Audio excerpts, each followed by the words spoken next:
Oi, tô de volta com o nosso tema de ascensão da intolerância e do desrespeito às minorias no Brasil. Para falar sobre o desenvolvimento, eu sugeriria uma estrutura que às vezes os alunos têm um pouquinho de medo de usar, que é o desenvolvimento por avanços e desafios. Por que eu faria esse desenvolvimento? Porque causas e consequências, a gente tende a esvaziar a parte das consequências, porque a intolerância é por si só uma consequência. Nesse sentido, por exemplo, na hora que eu estiver falando dos avanços, a gente pode citar o princípio da isonomia, que está lá no artigo 5º da Constituição, todos são iguais perante a lei, e que atinge todos os brasileiros e residentes no país. A gente pode mencionar, por exemplo, as legislações específicas que protegem os grupos sociais minoritários, específicas. A gente pode destacar até mesmo os índices de inclusão social que no Brasil têm avançado, principalmente ao longo dos últimos 14 e 15 anos. Faz um parágrafo bem curtinho nessa perspectiva, cuidado para não ficar excessivamente expositivo. Então eu reforçaria o uso de advérbios e de adjetivos. Observam-se importantes avanços na legislação brasileira. Há a aprovação de uma lei imprescindível para, só que o meu foco seria o parágrafo de desafios.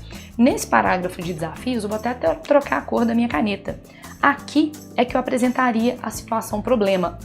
Neste caso, as causas da intolerância no Brasil. Então, primeira causa, primeiro desafio a ser combatido, o primeiro desafio a ser enfrentado no Brasil seria o aspecto da desinformação.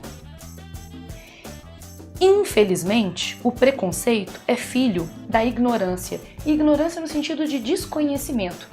A gente desconhece a história do Brasil, a gente desconhece a diversidade cultural brasileira, a gente desconhece a diversidade dentro dos grupos minoritários. Então, por exemplo, a gente fala de populações indígenas como se fossem uma coisa unitária, e não. A gente tem uma diversidade linguística, étnica, cultural. Então, essa desinformação sobre os grupos minoritários alimenta preconceitos e estereótipos. Além disso, eu destacaria também a ideia de naturalização do preconceito. Expostos, por exemplo, a uma mídia que recorre a estereótipos acerca dos nordestinos, expostos cotidianamente, por exemplo, a uma população que repercute discursos como bandido bom é bandido morto, diante, por exemplo, de uma mídia que reforça preconceitos contra as mulheres, a gente tem uma naturalização, uma banalização do preconceito. Outro desafio que poderia ser mencionado nesse texto, a questão das redes sociais.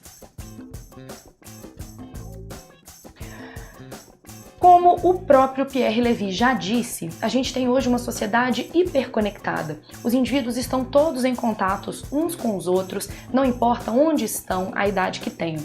E as redes sociais acabaram, infelizmente, dando voz a grupos preconceituosos. Indivíduos que antes estavam isolados com seus preconceitos estão se unindo por meio das redes sociais, como a gente observa, por exemplo, nos ataques coordenados a celebridades negras brasileiras.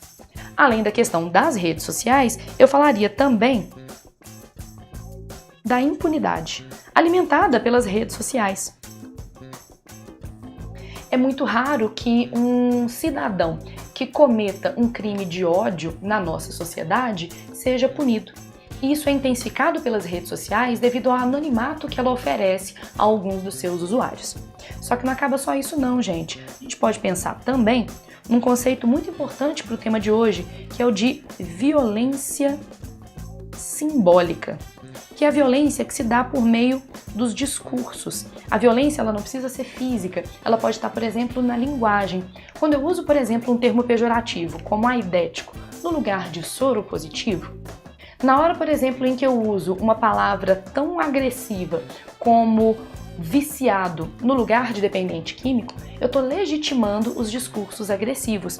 A noção de violência simbólica é de um sociólogo francês chamado Pierre Bourdieu, que é útil quando a gente está falando de agressões às minorias. Então, o Pierre Bourdieu pode ser útil também na sua redação. Para encerrar, eu poderia falar também de como a gente tem uma estrutura política que sustenta essa forma de desrespeito às minorias.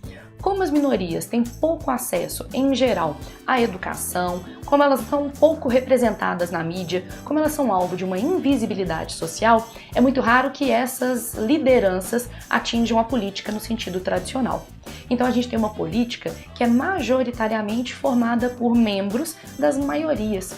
Isso é um problema na medida em que as maiorias tendem a se preocupar pouco com os direitos das minorias. Então há a necessidade de promover uma maior representação na política tradicional desses grupos minoritários. A gente tem aqui alguns desafios, óbvio, falei no geral, porque a gente está falando de minorias no geral, e a gente pode depois especificar alguns grupos minoritários, dependendo do comando da redação que você está fazendo.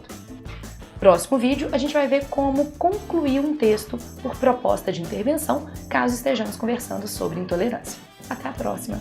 Até!